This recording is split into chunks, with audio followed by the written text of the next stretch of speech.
This week, we're going to be talking about forensic DNA analysis. Alec Jeffreys was the first scientist to develop DNA fingerprinting. Alec Jeffreys assisted in 2 rape cases where police had a strong suspect.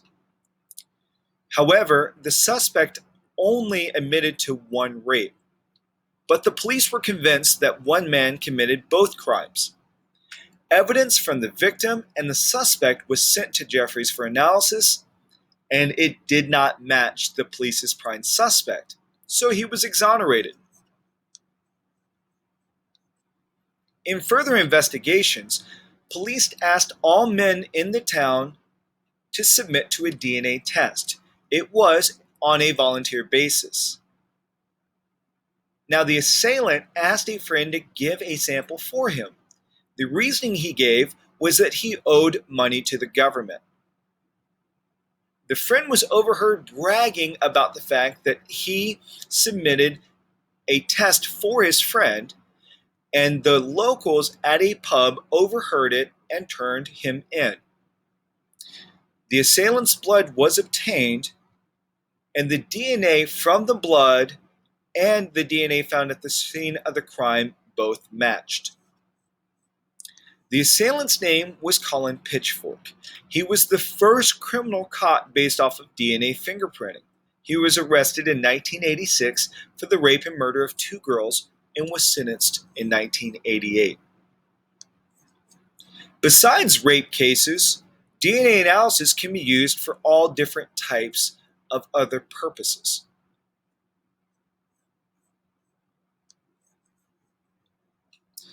DNA can be used in order to link a suspect to a victim. It can be used to link a suspect to a scene, but it can also be used to link a victim to a scene.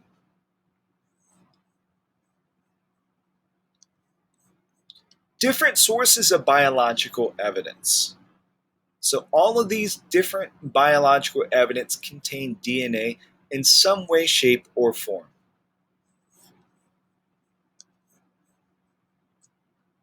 Earlier in the year, we talked about hair. In terms of hair, it can be broken down into 2 regions, the hair root and the hair shaft. The hair root can contain genomic DNA so long as it contains a follicular tag. However, the hair shaft can only contain mitochondrial DNA, which is a less individualized test as opposed to the genomic DNA test.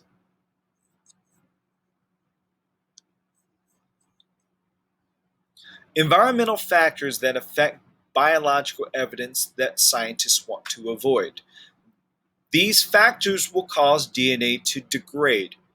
Heat, sunlight, moisture, bacteria, and nucleases will all contribute to DNA breaking down. Now, even if DNA were to break down, it would not change the results of the test. It cannot change one person's profile to another. In other words, it won't cause it to mutate. However, what it will cause is the inability to run specific tests. When talking about running tests for DNA analysis, the first step is extraction or isolating the DNA from other cellular components. We know that DNA is found in the nucleus, so we only want the nucleus extracted. The next step is quantification, so determining the amount of human DNA that forensic scientists are able to work with. Now, if there's not enough DNA, we want to be able to amplify it in the next process of amplification. That is creating millions of copies of specific regions of DNA so that we can run different tests. After we're able to amplify the DNA, we're going to start to separate it in order to visualize what that DNA looks like. So we'll separate the DNA based off of fragments, and we'll run the DNA fragments through an electrophoresis. The last step is DNA analysis. DNA analysis is where we have independent verification of DNA matches, and that generally requires at least 2 forensic scientists.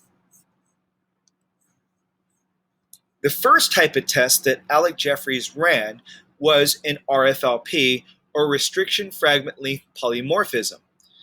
And an RFLP is a fragment length of base pair that results from cutting a DNA molecule with a restriction enzyme.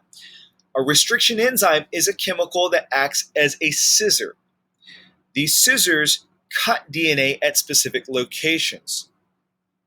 Restriction enzymes will recognize a specific sequence of bases and will cut the DNA at that specific location. So, visualize a piece of paper.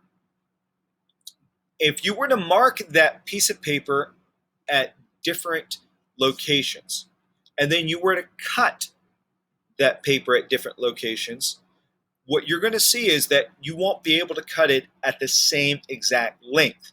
So in that case, we can use those links to be able to compare the DNA of one individual to the crime scene itself. Once we have the DNA molecule that's cut up by the restriction enzyme, the resulting fragments must be sorted out by the electrophoresis. So DNA from various sources will be placed in different lanes and subjected to an electric field.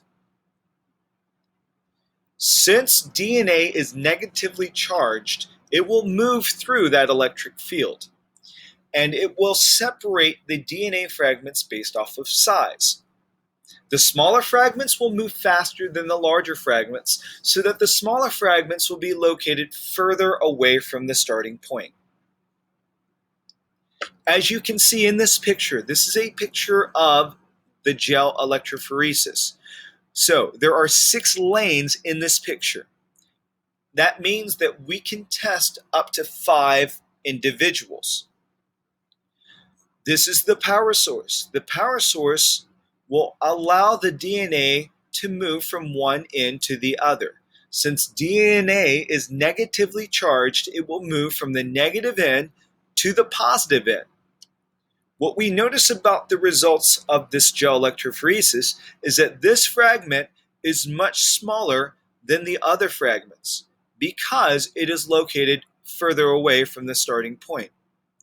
We also know that this fragment is the largest fragment because it's located closest to the start. So RFLP was the first DNA method used in forensic labs. There were problems with RFLP. It required large quantities of DNA. Not only that, it required high quality DNA. So ultimately, it was replaced by PCR, which is polymerase chain reaction, and STR, which is single tandem repeats. I will talk more about PCR and STR in another video. Thanks, guys.